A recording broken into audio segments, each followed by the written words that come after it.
Hey guys, I just wanted to take a moment to introduce you to a really powerful and exciting concept, and that is the conservation of energy. And that doesn't mean that we're going to go all green and try to save energy, but it's a principle that we can use in a lot of different types of problems. And that's essentially this, that in any closed system, energy is neither created nor destroyed, but the total amount of energy that exists in that system is constant. It often changes form. For instance, maybe in 1 second, an object has a lot of potential energy, and a few seconds later, it has less potential energy and more kinetic energy. But the total amount of energy is the same. And so we often use that as the starting point for some problem solving. For instance, typically what we'll try to do is to analyze a system before something happens and add up all the different types of energy. That's what the summation symbol stands for, is the sum of all the energies before, and also come up with all the different types of energy that exist after something has happened. And by setting those things equal to each other, if there's anything that we don't know, any variables, we can solve for them. Another helpful form for that is to say that the total amount of energy changes in a system during some amount of interactions is equal to 0. So what we will generally do, our procedure for solving problems, is often to write what I call a big picture equation, or a big picture formula of where those what types of energy exist. A lot of times that might look something like this. Potential energy before or at point A is equal to potential energy of point B plus some kinetic energy, and so forth. This is what I might call a big picture equation. And then some of these things might be known, or they certainly have some formulas, MGHs and 1/2 mv squares that we could replace with, and then start to throw in some numbers and solve for any missing pieces. So let's get started with a specific example. Here's just a very simple situation. I've got a car that's traveling at some amount of speed before all of a sudden hitting its brakes and skidding to a stop. And suppose we wanted to figure out how far that thing went before coming to a stop, or lots of various questions. Let's begin with a big picture formula. And before, we'll call this situation A, when this thing's moving, and we'll call when it's come to a stop, perhaps situation B. And the big picture is before this object has some kinetic energy, and so we'll say the kinetic energy at point A. And I don't think it has any potential energy. It's not off the ground or anything like that.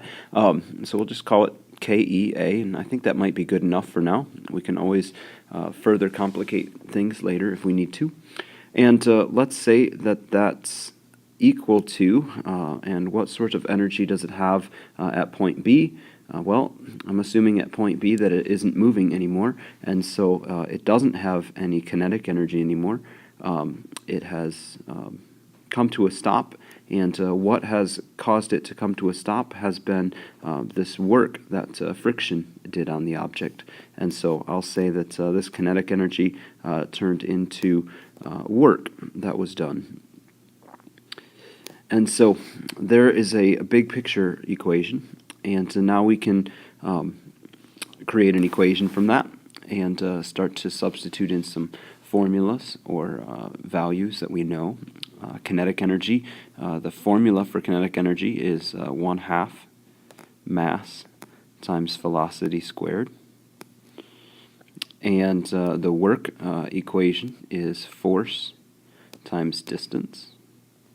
And some of these things we know or can assume, or some of these things we might have to dig in deeper. For instance, the force that caused this object to come to a stop would be the force of friction, and so I could call that friction, which is mu times the normal force times distance. And the normal force is, in this case, just it's equal to the weight of the object. And so the weight of the object is mg.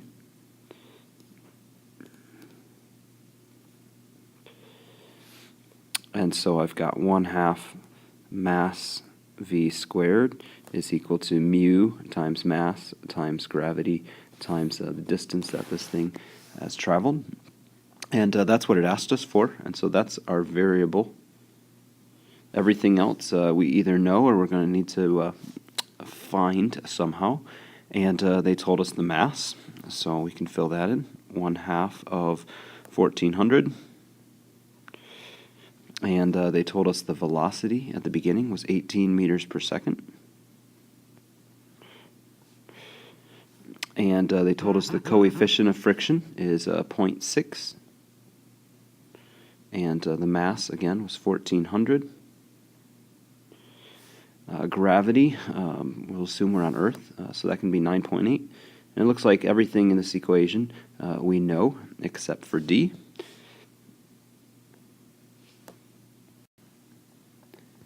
Grabbing a calculator, I have found that the total amount of kinetic energy at the beginning was 226,800. And since this was in kilograms and meters per second, which is standard SI units, this is the standard unit of energy, which is a joule. And the total amount of friction was 8,232. And since every unit we used here was a standard unit, that would have been in newtons. And so the variable D must be measured in meters, since joules are Newton meters. And if we divide both sides by 8,232, we get that the distance is 27.5 meters. So this car must have skidded 27.5 meters on the way to its stop. In this example, we will have a similar sort of idea, concept. We're going to try to figure out how far something skids before it comes to a stop, but I want to be a little bit more specific and add a few more types of energy to further complicate things a bit. So let's assume that we have some object up high on a hill or up on a ramp or a roller coaster of sorts, and it's moving kind of slowly to begin with. And then we push it over the edge, and as it gets down to the bottom, we're interested in its speed at various points along this track. And this track is long enough so that it can skid to a stop, but we're going to figure out how long that is and how fast it's going at various points. So the basic idea is we're going to start by setting up a big picture equation of what types of energy exist at various points along the journey. And might as well start at the beginning. What sorts of energy does this object have right now? At the very top, it has potential energy because it's up high. And it does have a little bit of kinetic energy too. And so it has those two types of things. And then as we progress on, by the time we get to point A, it has no more potential energy. It's down at the bottom. There's no more lower for it to go. And so we won't have any PE in this, but it'll have some kinetic energy. We're going to assume that very little or no energy has been lost because of friction or anything like that yet by point A. So by the time we get to point B, it has slowed down a little bit because of friction, but it's still moving. It hasn't gone all the way to the end. And so it still has some kinetic energy, but it has also some energy that has been transformed into work that has been done on it. And then by the time it moves to point C, It has no kinetic energy anymore. We're saying that C is when it comes to a stop. And so there is no more KE. There's just work that has happened. And so here's kind of the big picture of where the energy is and in what forms it is. And the key idea for writing equations is that the total amount of energy is always the same at any one of these different points, even though it's in different shapes. So the total amount of energy here and the total amount of energy here are equal. We could set an equation together and solve those, and that's equal to this. And so if we wanted to, we could just set these things equal to each other, or if we wanted to go straight to the final answer, we could set these things equal to each other. And let's just explore a few of those a second. Let's figure out how fast is it going at the very bottom of the hill. And so that is looking at point A, and let's compare the energy, the kinetic energy that this object has at point A with what the total amount of energy was at the very beginning. As a starting point, we'd write potential energy that it had at the top of the hill plus the little tiny bit of kinetic energy it had at the top of the hill is equal to the kinetic energy that it had at the bottom of the hill. I might put a little subscript there of an A so that we realize that this KE is not the same as that KE. And like last time, we'll substitute in some formulas, M and G and H for potential energy, and 1/2 mv squared for kinetic energy, and another 1/2 mv squared for kinetic energy. And again, these are different V's because this is V at the top of the hill, and the second V is V at point A. That's our variable in this case. That's kind of what I'd like to know. How fast is it going? And so if we look carefully, they told us the mass was 3. And so 3 kilograms times 9.8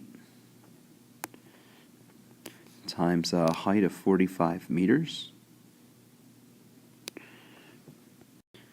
And that is a total of 1,323 joules of potential energy to start off with. And then we also had some kinetic energy, and so that's 1/2 times the mass of 3. And the velocity to begin with was 4 squared. And that is 24 joules, just a little bit of energy compared to the potential energy it had. As a total, before anything happened, it was 1,347 joules. And on the other side of this equation, we've got 1/2, a mass of 3, and an unknown velocity squared. And so if we double both sides of the equation and divide both sides by 3, and then proceed to take the square root, we get that the velocity at point A was 29.9. And let's see here, since everything was in standard units, metric system, this would be in meters per second.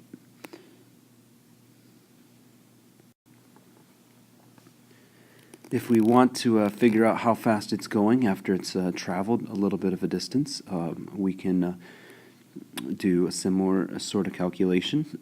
Let's perhaps compare the original amount of energy, which was the 1,347 joules to begin with, and let's set that equal to the types of energy it has at point B, which is a little bit of kinetic energy and a little bit of work that had been done. And the formula for the kinetic energy is 1/2 mass times the velocity at point B squared. And the work formula is the force of friction again times distance. And the things that we know that the mass is still 3. We don't know VB, and so that's our variable. And the force of friction is mu times the normal force, which is mg again, and the distance that it traveled, and we know all those different things. The coefficient of friction is 0.2, and the mass is 3.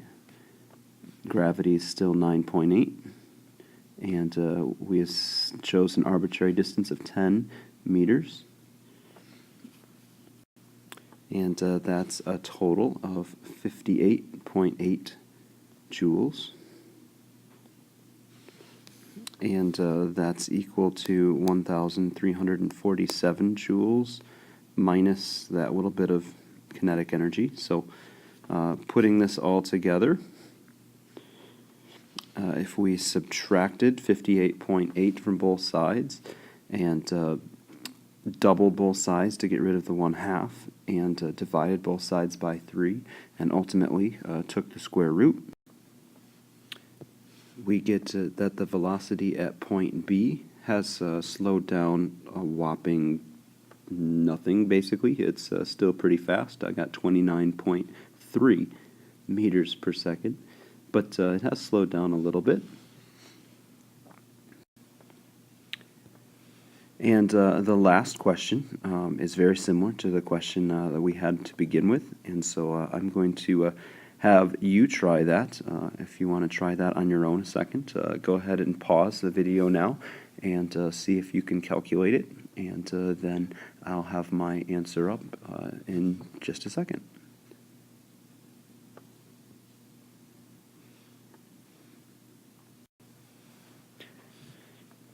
As you can see, I set the total amount of energy equal to work, and work is the force of friction times distance, and doing those substitutions and putting in some numbers, I got the force of friction is 5.88, and that would be in newtons. And so if you divide 1,347 joules, or newton meters, by 5.88 newtons, you get a final distance that this object takes to stop of 229 newton meters. Excuse me, not newton meters, the newtons cancel out. That would just be in meters. So 229 meters. So there's a few examples of using the conservation of energy principle to set up some simple problems, and tomorrow in class we'll practice a few more of those scenarios, some simple and some complicated. So thanks for watching, and I'll see you tomorrow.